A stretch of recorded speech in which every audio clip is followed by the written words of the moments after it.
ये ऑप्शन उनको दिया जाएगा कि नहीं कि वो एक प्रेस कॉन्फ्रेंस करें, लातलकी का ऐलान करें उस पार्टी जिसमें वो जम हुए थे, जिसके वो सदर हैं, और अपने आप को हालात के धारे पे छोड़ दें जिस तरह बाकियों ने छोड़ा है।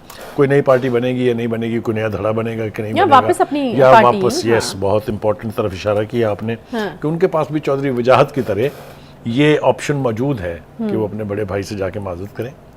लेकिन जो करीबी हल्के हैं चौधरी शुजात साहब के, उनसे हमने ये बात दरियाफ्त करने की आज ही कोशिश की, और उनकी तरफ से जो जवाब मिला कि इसके तमाम तर इम्कानात जो है वो खत्म हो चुके हैं।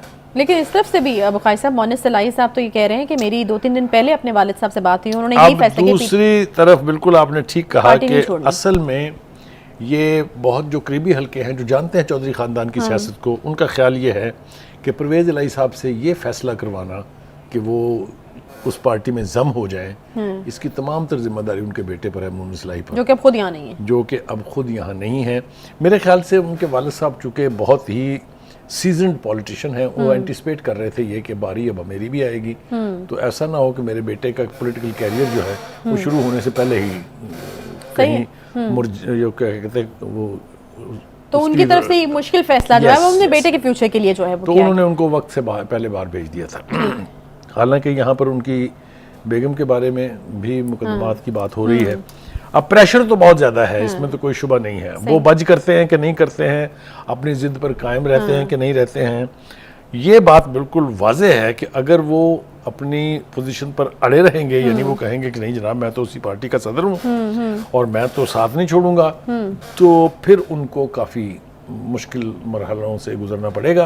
अच्छा। और केसेस उनके खिलाफ जो है वो सीरियस नौयत के हैं, सबूत उनके करीबी लोगों ने मुहैया फरमा दिए हुए हैं। अच्छा। चाहे वो मोहम्मद खान भट्टी साहब हैं, चाहे वो उनके दूसरे साथी हैं, तो केसेस जो हैं वो वीक बुनियाद पर नहीं है। नहीं तो बुखारी साहब आप ये कह रहे हैं कि गिरफ्तारी के बाद ये फैसला बदल सकता है, जिसका जिक्र मोनिस इलाही साहब ने किया कि नहीं वो तो कह रहे हैं कि पार्टी को नहीं छोड़ेंगे, तो गिरफ्तारी के बाद ये बदल सकता है, क्योंकि काफ़ी लोगों का बदलता देखा है हमने। जी, मेरे ख्याल से चूँकि परवेज़ इलाही साहब पूरी ज़िंदगी कभी भी एंटी एस्टेब्लिशमेंट साइड पर नहीं रहे हैं, अगर आप ट्रैक रिकॉर्ड उठा के देखें, और यही वजह थी कि वो 2 दफ़ा चीफ मिनिस्टर बने और 1 दफ़ा डिप्टी प्राइम मिनिस्टर तक के ओहदे पर चले गए थे पीपल्स पार्टी के दौर में, अगर आपको याद हो। तो अब ये देखना है कि ये ऊंट अल्टीमेटली किस करवट बैठेगा। अच्छा बुखारी साहब, वैसे बड़े अफसोसनाक किस्म के मनाज़र थे। आई वाज एक्सपेक्टिंग कि ज़रा थोड़ा ग्रेसफुली ये सारा प्रोसीजर होता। हमने जो थोड़े मंजे हुए सियासतदान हैं, चलें आप शाह महमूद कुरैशी को आप एक सीजन पॉलिटिशियन तो कह सकते हैं काफ़ी अरसे से, और बड़ा ग्रेसफुली उन्होंने, फिर फवाद चौधरी का अगर उनसे कंपैरिजन करें तो पता चल जाता है। तो यहाँ पे भी एक्सपेक्ट ये किया जाता कि चौधरी परवेज़ इलाही साहब जो हैं वो बड़ी आराम से एक ग्रेसफुली गिरफ्तारी जो है वो दे देंगे। ये पकड़ धकड़ और जिस तरह से घसीटना बड़े अफसोसनाक। मुझे भी इसका यानी मुझे इसकी तकलीफ है कि जिस तरीके से उनको आज गिरफ्तार किया गया, ये नौबत उनको नहीं आने देनी चाहिए थी।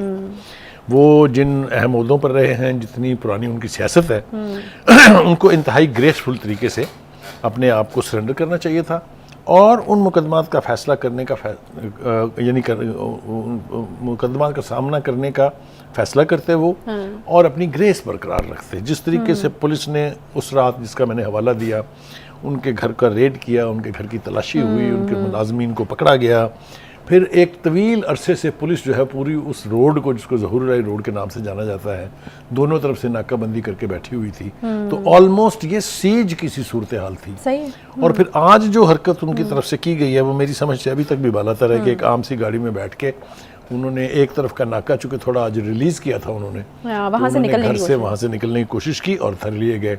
तो ये भी मंजर जो है चौधरी साहब की शान के या उनके पॉलिटिकल स्टेचर के मुताबिक नहीं रखता है।